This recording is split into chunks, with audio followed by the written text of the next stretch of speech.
ભગવાનના પરમાત્માના પ્રતિનિધિ તરીકે સમાજમાં આવે છે ને સમાજના તમામ વર્ગના લોકોને પ્રભુ પાસે પહોંચવા માટેનો જે માર્ગ દેખાડે છે, એનું માધ્યમ જે બને છે, એવા તમામ ગુણોથી ભરપૂર એવા અશોકલાલજી મહારાજના આમ અકસ્માત નિધનથી સમગ્ર ભારતીય સમાજે એક ચિંતક, એક પ્રભુ સેવક અને એક સમાજ સેવક ગુમાવ્યો છે. એનું અમને બધાને વડોદરાવાસીઓને અત્યંત દુઃખ છે. પ્રેમ પ્રકાશ આશ્રમના માધ્યમથી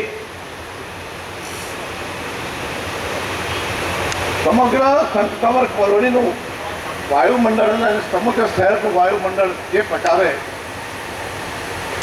ભક્તિભાવપૂર્ણ એમના પ્રયત્નોથી જે પવિત્રતાના દર્શન આપણને આ ક્ષેત્રમાં થાય છે,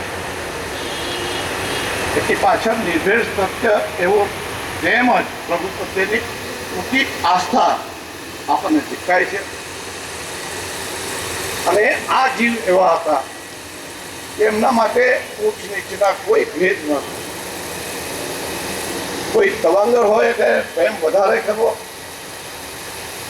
કોઈ સ્ત્રી હોય તેને એની માત્રા ઓછી હોય એવું ક્યાંય કદી